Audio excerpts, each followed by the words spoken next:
Often those who scream the loudest have the most to lose. And it seems to me as though the woke media and Jeff Bezos himself are screaming pretty loudly right now. Well, Jeff Bezos has made some interesting comments over the last 24 hours. Very odd and very hypocritical.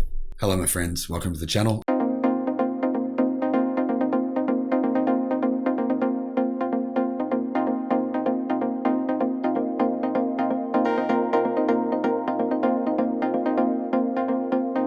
I'm the Electric Viking.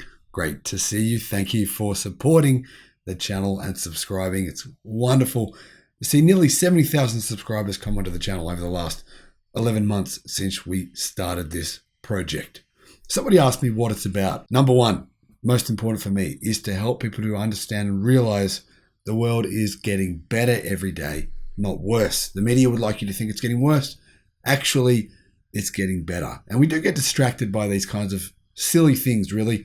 I mean, really, Elon Musk buying Twitter, how much does that really fundamentally matter? Probably not a lot. But I do find some of the things that have been happening and have been said in the last 24 hours to be really interesting. And they give you a good insight into the personality of the man that some people call Jeff Bezos for a reason. Here's one of those reasons. Before I share with you what Jeff Bezos has been saying, how about we just have a little discussion about some facts. First of all, Jeffrey himself owns the Washington Post, which slandered Elon Musk's decision to buy 9% of Twitter about a month ago. Interesting. It's okay for him to own the Washington Post, but not for Elon to buy a percentage of Twitter. Another point worth making, Amazon, the website, right? About 95% of the products on there are Chinese, made in China, or they come from China. It's fair to say this is open information. Amazon kills off many small companies by introducing Amazon's basic products. It sells them at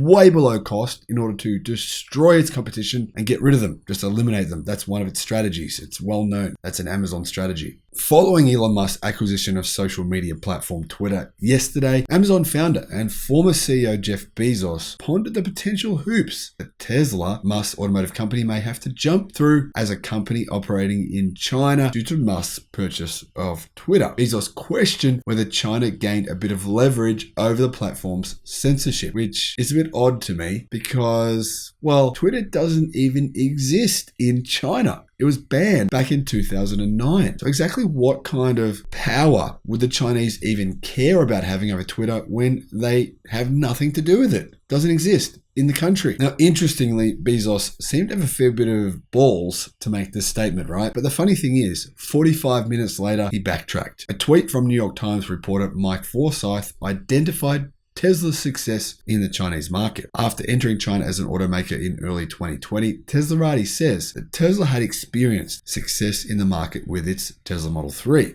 and Model Y vehicles, which have routinely been identified as a couple of the best-selling EVs in the country. In fact, the Tesla Model Y is one of the top 3 best-selling SUVs in China, period. Tesla's production facility in China, known as Gigafactory Shanghai, outpaced Tesla's US factory in Fremont. It's more efficient, it makes more money for the company, and it beat Fremont's production figures in 2021, accounting for 52% of the company's total deliveries for the year. Now, Mike Forsyth, whoever this guy is, claims that now that Musk has bought Tesla, the Chinese government will have some leverage over what happens to Twitter. Now, Mike Forsyth, whoever that guy is, claims that now that Elon Musk has bought Twitter, the Chinese government will have influence over the direction of the company. Not sure why he thinks this, but Bezos seemed to agree with him. He said, interesting question. Did the Chinese government just gain a bit of leverage over the town square? Now, the town square is a reference to Twitter. Then about 45 minutes later, Bezos had a little change of heart, proved that he doesn't have a whole lot of backbone, to be honest, and he tweeted, "My own answer to this question is probably not. The more likely outcome in this regard is complexity in China for Tesla rather than censorship at Twitter." Then ironically, about half an hour after that, he had even more of a change of heart and he backtracked even further. He said, "But we'll see. Musk is extremely good at navigating this kind of complexity." Now, I'm not sure what's happened lately, but it seems as though lately lately, Bezos has decided to pull back on his antagonism towards Elon Musk. It seems as though Elon has a little bit of a hold over him in some way. Musk actually purchased Twitter for $44 billion yesterday. I'm sure you already know that unless you're living under a rock.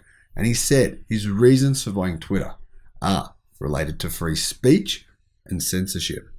And it's unlikely to see any real changes from China because he's bought the platform. Many American social media outlets or platforms aren't available in China because the government has said in the past it's a way for the Chinese government to avoid risks from the ideological field of the internet. Now, I should add, when I was in China, I had a blog and I traveled around China a little bit and I wrote some things on my blog just based on my observations, just factual things from what I saw. The Chinese government actually shut down my website. So they do censor a lot of information on the internet within China. Now, of course, some challenges may occur in China for Tesla. For Twitter, I don't think so. However, Bezos thinks Tesla and potentially Twitter will somehow have some pretty complex challenges to navigate in China.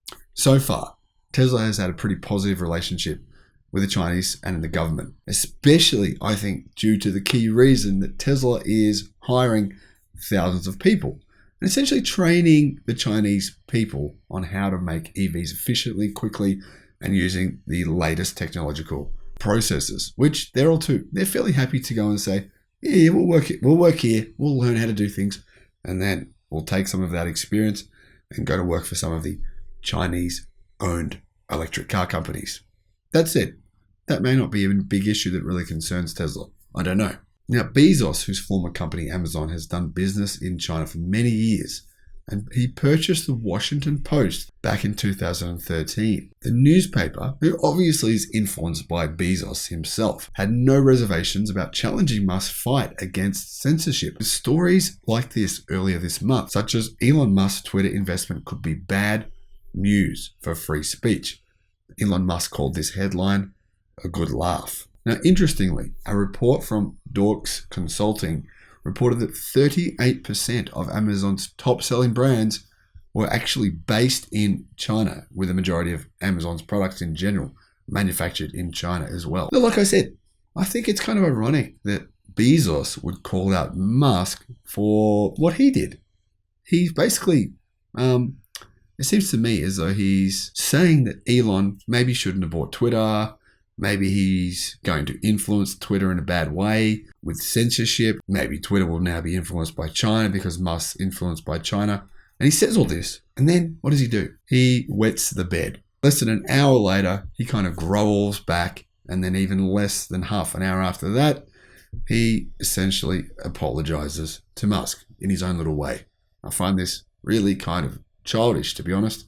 But anyway, it all happened on Twitter. Isn't this fun? Tell me in the comments below, what do you think? What's your opinion on this? Bezos versus Musk, Musk versus Bezos. Which of these do you prefer? Or do you dislike them both, or do you like them both? Let me know what you think. Have a good day. Bye-bye.